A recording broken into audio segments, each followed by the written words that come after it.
అందరికి నమస్కారం. మీడియా మిత్రులందరికీ విజయదశమి శుభాకాంక్షలు. అండ్ ఆదిపురుష్ టీం అందరికీ happy Dasara. Adipurush October 2 teaser ఎప్పుడు వస్తుందా అని ప్రభాస్ ఫ్యాన్సే కాదు నాలాంటి చాలామంది వెయిటింగ్లో ఉన్నాం. టీజర్ రాగానే నేను ఫోన్లో చూడగానే ఫస్ట్ ప్రభాస్కి ఫోన్ ట్రై చేసా, ఫోన్ స్విచ్ ఆఫ్ ఉంది. వాయిస్ మెసేజ్ పెట్టేసా, అమేజింగ్ అని. ఒకసారి చూశాను, నాతో పాటు 2-3 ఫ్రెండ్స్ ఉన్నారు, వాళ్ళు చూశారు, షేర్ చేసుకుంటున్నాం. బట్ ఆ 1 అవర్ టైంలో నేను ఇంటికి రీచ్ అయ్యే వరకు నాకు తెలిసిన మా పిఆర్ఓ వాళ్ళు వీళ్ళు ఎలా ఉంచారంటే నాకు చాలా బాగా నచ్చింది అన్న. లేదు సార్ ఇలా అంటున్నారు అలా అంటున్నారు అంటే బేసిక్ నేను ఒకటే చెప్పదలుచుకున్నాను. బాహుబలి సినిమా చూసినప్పుడు పార్ట్ 1 నైట్ 12 o'clock శ్రీరాములు థియేటర్లో సినిమా చూసాం. చూసి బయటకు వచ్చినప్పుడు ఆ సినిమా అందరూ ఒక ట్రోలింగ్ చేశారు. శివుణ్ణి ఎత్తుకునేదానికి జెండు బాంబు పెట్టి మొదటి 2 రోజులు ట్రోల్ అయింది. బట్ ఆ సినిమా చూసిన నైట్ ప్రభాస్కి ఫోన్ చేసి చెప్పి అప్పుడే సూపర్ హిట్ ప్రభాస్ అని. లేదు భయ్యాల నువ్వు అసలు తడిబట్టేసుకొని పండుకో, సినిమా సూపర్ హిట్ అని. ఎందుకంటే ఈ సినిమాలు ఈజ్ ఎక్స్పీరియన్స్. సెల్ ఫోన్లో చూసి ఎక్కడో చూసి సినిమాని అంచనా లేలేం. ఇదంటే బిగ్ స్క్రీన్ ఫిలిమ్స్. ఎప్పుడైతే విఎఫ్ఎక్స్ సినిమాలు వస్తాయో థియేటర్లో ఇలా ఫుల్ క్రౌడ్తో చూసినప్పుడే ఆ సినిమా ఏంటి ఎక్స్పీరియన్స్ అనేది అర్థమవుద్ది. ఆదిపురుష్ కూడా అలాంటి సినిమానే. సో ఇందాకే ప్రభాస్కి, డైరెక్టర్కి, ప్రొడ్యూసర్ గారికి చెప్తున్నాను, this film is going something in Jan 12th. ఎందుకంటే ఫోన్లో చూసి మళ్ళీ ఇంటికి వెళ్ళి చూశాను. ఇంట్లో 65 inches టీవీలో సేమ్ ఫీల్.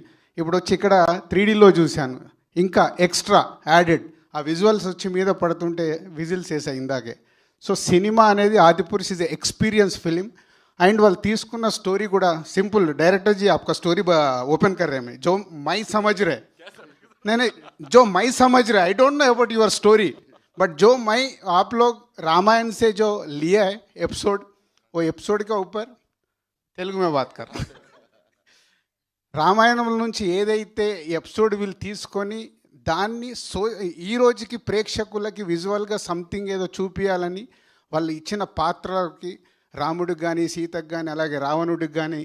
సో దీనిపైన కూడా చాలా డిస్కషన్. రావణుడు ఇలా ఉంటాడా, రావణుడు పక్షి మీద ఎందుకు వస్తాడు, పూల రథం మీద రావాలి కదా. వాళ్ళు సినిమా ఐడియా తీసుకొని ఈరోజు ప్రేక్షకులకి సినిమా ఏం చూపించాలనేది ఆ బ్యాక్డ్రాప్ తీసుకొని చేశారు. ఆప్కు సమజ్ మే నయా ఫిర్ మై బోల్తాం.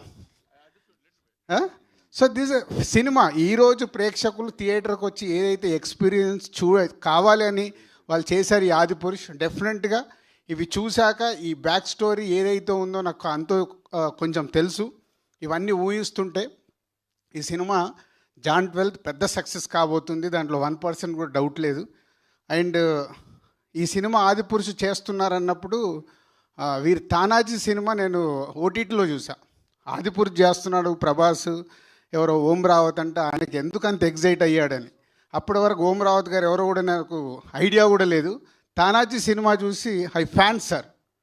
అబ్ జో తానాజీ స్టోరీ తీసుకొని దాన్ని ఆ 2.5 hours ఒక మరాఠీ బ్యాక్డ్రాప్లో ఉన్న కాంటెంట్ని తీసుకొని ఆ 2.5 hours ఎంగేజ్ చేసిన విధానము, ఆ సినిమాలో ఉండే అజయ్ దేవగన్ గారి క్యారెక్టర్ కానీ అదర్ క్యారెక్టర్ని ఎంత ఎగ్జైటింగ్గా చేశారో అండర్స్టూడ్.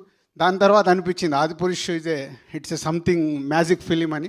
మనకు తెలిసిన మన హిస్టరీలో నుంచి వచ్చిన కాంటెంట్ కాబట్టి డెఫినెట్గా ప్రేక్షకులకి థియేటర్కి వచ్చి ఇలా కూర్చొని సినిమా చూసి ఎవ్వరు డిసప్పాయింట్ అవ్వరు. మొదటి రోజు కామన్. ఎందుకు కామన్ అంటే కొన్ని లక్షల మంది చూసేవాళ్ళు ఒక మైండ్ సెట్తో వచ్చి థియేటర్లో కూర్చోరు.